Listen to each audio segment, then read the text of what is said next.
I met the Queen of England I would say hello if I met the Queen of England I would say hello អូបើសិនជាខ្ញុំបានជួបម្ចាស់ក្សត្រីរបស់ប្រទេសអង់គ្លេសខ្ញុំច្បាស់ជាជំរាបសួរនិយាយសួស្ដីទៅកាន់នាងហើយទៅកាន់ព្រះនាងហើយបាទអញ្ចឹងបងប្អូនឃើញសកម្មភាពរបស់វា if I met the Queen of England ហើយអានេះប្រយោគ past tense ណា if I met មកពាក្យ meet ណាបងប្អូន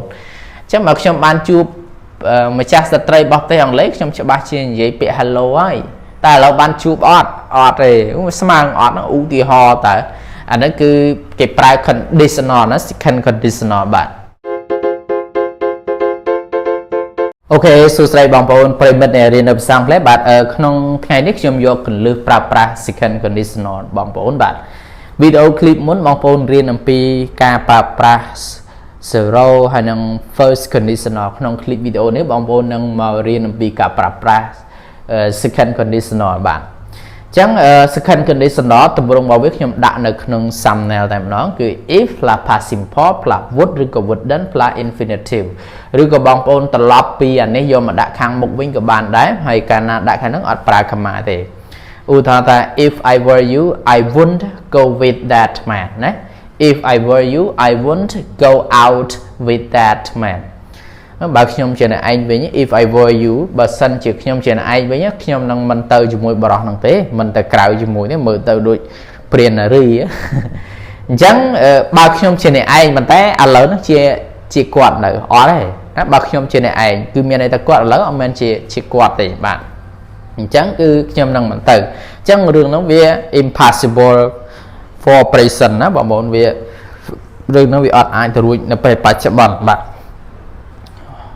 អញ្ចឹងទី3ហ្នឹងគឺ second conditional ណាបងប្អូនបាទអញ្ចឹងខ្ញុំប្រាប់ទម្រង់ខាងដើមហើយគឺ if plus past simple ហើយ plus would ឬក៏ wouldn't ហើយ plus infinitive គឺ verb 1ណាបងប្អូនបាទអញ្ចឹងបងប្អូនមើលឧទាហរណ៍ណា if I were a girl I wouldn't marry any man ណា if I were a girl I wouldn't marry any man ណាប្រសិនបើខ្ញុំជាស្ត្រីបើខ្ញុំជាមនុស្សស្រីខ្ញុំនឹងមិនរៀបការជាមួយបរិសុទ្ធណាទេណាអញ្ចឹង if I were a girl អញ្ចឹងបងប្អូនឃើញ if ហើយបន្ទាប់មក plus past simple I were យើងប្រើ I was ក៏បានដែរណាបងប្អូនប៉ុន្តែគេលេងជាលក្ខណៈមួយដែលប្រយោគគេប្រើបងប្អូនធ្លាប់ឮពាក្យ if I were a boy if I were a boy បើខ្ញុំជាបរិសុទ្ធបើខ្ញុំជាក្មេងប្រុសហ្នឹងអញ្ចឹង if I were a girl បើខ្ញុំជាស្ត្រីបើខ្ញុំជាមនុស្សស្រី I wouldn't marry any man បើខ្ញុំជាស្ត្រីខ្ញុំអត់រៀបការជាមួយប្រុសណាទេមើលមិនគាត់ឆ្អែតចិត្តដោយរឿងនាងរឿងជំនាន់ព្រះរឿងដែលស្អប់ការហ្នឹងខ្លាចជាសត្វបាក់សីហើយប្តីស្លាប់ខ្ញុំទៅគាត់អត់ធិដ្ឋានកើតជាតិណាឲ្យស្អប់មនុស្សប្រុសហ្មងដល់ពេលបានខ្លាយខ្លួនជាមនុស្សស្រីដល់ពេលជាតិមួយហ្នឹងគឺអត់ប្រាថ្នាមនុស្សប្រុសអត់និយាយមនុស្សប្រុសណាក៏អត់និយាយរជាមួយហ្នឹងគេថាស្អប់ណាបងប្អូនបាទអញ្ចឹងបើខ្ញុំជាស្ត្រីអត់រៀបការជាមួយនឹងបរិសុទ្ធណាទេបាទអញ្ចឹងរបៀបក្នុងការប្រើប្រាស់ណា second conditional ហ្នឹងគឺ we can use it to talk about something in present which is impossible because it's not true ណាអញ្ចឹងប្រយោគsecond conditional ហ្នឹងគឺយើងអាចប្រើប្រាស់វាហ្នឹងដើម្បីនិយាយអំពីរឿងនៅក្នុងបច្ចុប្បន្នណារឿងយើងនិយាយក្នុងបច្ចុប្បន្នប៉ុន្តែរឿងនេះគឺវាមិនអត់អាចទៅរួចរឿងយើងនិយាយក្នុងបច្ចុប្បន្នតែរឿងអត់អាចទៅរួច because it not true ដោយសាររឿងហ្នឹងវាអត់ពិតដូចខ្ញុំឧទាហរណ៍ខាងដើមបើខ្ញុំជាស្ត្រីឲ្យរៀបការជាមួយនឹងបរិសុទ្ធណាទេអញ្ចឹងឥឡូវនេះជាស្ត្រីនៅអត់ទេអញ្ចឹងរឿងហ្នឹងមានន័យថាម៉េចវាអត់អាចទៅរួចណារឿងហ្នឹងវាអត់អាចទៅរួចបាទឧទាហរណ៍ណាឧទាហរណ៍ថា if I won ណា the lottery I would buy a big house ណា if I won the lottery I would buy a big house មានន័យថាម៉េចបើខ្ញុំឈ្នះឆ្នោតខ្ញុំនឹងទិញផ្ទះដ៏ធំមួយខ្នងណា if I won the lottery I would buy a big house បើខ្ញុំឈ្នះឆ្នោតខ្ញុំនឹងទិញផ្ទះដ៏ធំមួយខ្នងមកអញ្ចឹងឥឡូវឈ្នះអត់បងប្អូនណាយើងមើលសកម្មភាពថាឥឡូវឈ្នះអត់ឈ្នះទេអញ្ចឹងកាលណាអត់ឈ្នះអញ្ចឹងគេប្រើប្រយោគ second conditional សកម្មភាពរបស់វាគឺនិយាយបច្ចុប្បន្នប៉ុន្តែអារឿងបច្ចុប្បន្នវាអត់ទៅរួចវាអត់ពិតណាអញ្ចឹងគេប្រើពាក្យ if I won the lottery I would buy a big house មានន័យថាម៉េចប្រយោគនេះមានន័យថា I probably won't win the lottery គឺខ្ញុំច្បាស់ថាវាអត់បានឈ្នះឆ្នោតទេបើអត់មកថាបើខ្ញុំជាអ្នកមានណាខ្ញុំដល់ជួយក្មេងៗទាំងអស់និយាយបច្ចុប្បន្នតែជាក់ស្ដែងអត់មែនអ្នកមានផងបាទមួយទៀត if I met the Queen of England I would say hello if I met the Queen of England I would say hello អូបើសិនជាខ្ញុំបានជួបម្ចាស់ក្សត្រីរបស់ប្រទេសអង់គ្លេសខ្ញុំច្បាស់ជាជំរាបសួរនិយាយសួរស្ដីទៅកាន់នាងហើយទៅកាន់ព្រះនាងហើយបាទ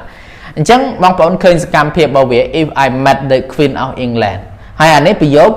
past tense ណា if I met មកពាក្យ meet ណាបងប្អូនអញ្ចឹងបើខ្ញុំបានជួបម្ចាស់ស្ត្រីរបស់ប្រទេសអង់គ្លេសខ្ញុំច្បាស់ជានិយាយពាក្យ hello ហើយតែឥឡូវបានជួបអត់ទេស្មើអត់ឧទាហរណ៍តើអានេះគឺគេប្រើ conditional ណា second conditional បាទ she would travel all over the world if she were rich ណា she would travel all over the world if she were rich ណាប្រែថាម៉េចនាងនឹងដើរលេងជុំវិញពិភពលោក all over the world លើពិភពលោក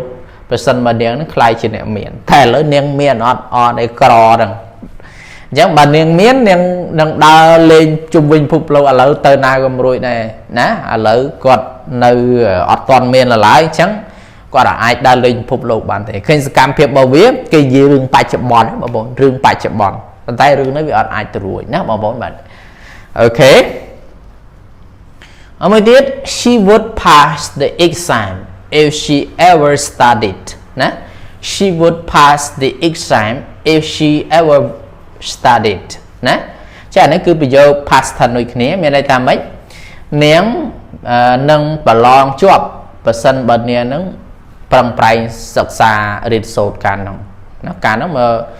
ពីមុនមកប្រឹងប្រែងឥឡូវវាធ្លាក់បាត់ហើយហ្នឹងបើពីមុនប្រឹងប្រែងរៀនសូត្រឥឡូវប្រឡងជាប់បាត់ហើយតែឥឡូវធ្លាក់គេបងប្អូនគេប្រើសកម្មភាពរបស់វាអត់អាចទៅរួចណារឿងដែលគេនិយាយបច្ចុប្បន្នមកតែរឿងអត់អាចទៅរួចណា she would pass the exam if she ever studied បាទមួយទៀត if I were you I wouldn't go out with that man ណា if I were you I wouldn't go out with that man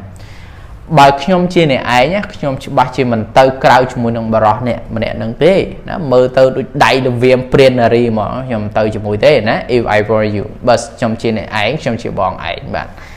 អូខេមួយទៀត if I had his number I would call him if I had his number I would call him បើខ្ញុំមានលេខទូរស័ព្ទរបស់គាត់ខ្ញុំនឹងតាក់ទងទៅគាត់បានហើយតែឥឡូវវាអត់មានគាត់ឥឡូវវាអត់មានបើមានតាក់ទងទៅបានហើយដូចនិយាយតែម៉េចបើខ្ញុំមានលុយខ្ញុំសងមកឥឡូវមានអត់មានណា